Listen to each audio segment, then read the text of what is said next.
ভাত কি দিয়ে রান্না করছো? আজকে হ্যাঁ? মাছ নাই তো, খালি খালি ভাত রান্না করছি। আর তোমার আচ্ছা। তো বিটি পিকনিক খাচ্ছে, হ্যাঁ, হ্যাঁ। এরকম কপি আর আলু দিয়ে ডিম দিয়ে ঘাটির মতন করেছি। ভালো আছে। আর এ দেখো দেখছেন মায়ের কানে পিকনিকের তরকারি লেগেছে। আমার বিটি আমার কানে পিকনিক খাইয়ে দেয়, আমার তরকারি লেগেছে। তাহলে রুটি আছে তো যত আগে ভাত আর এই যে খেয়ে তোমার রুটি। হয়। তবে মাছ নাই কো, আর কপি দুদিন যাচ্ছে, দুদিনে আমার মাছ নাই কো। তা আজকে আবার কপি আলু আর ডিম দিয়ে মানে একবারে ঘাটার মতন করে এইভাবে করেছি। নিরামিষ সবজি খাওয়া ভালো। প্রতিদিন মাছ তরকারি কি খাওয়া যাবে? স্বাদ লাগবে? দেখো দিনই পিকনিকের ঘাটি কেমন হচ্ছে। বিসমিল্লাহির রহমানির রহিম। ভালো হবে। কে রান্না করলি রে? মামির মা রান্না করেছে।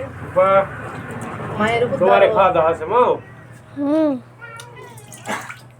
আপনাদের সবারই দর থাকলো এই তাহারি মার পিকনিকের আলুর ঘাঁটি খাইতে।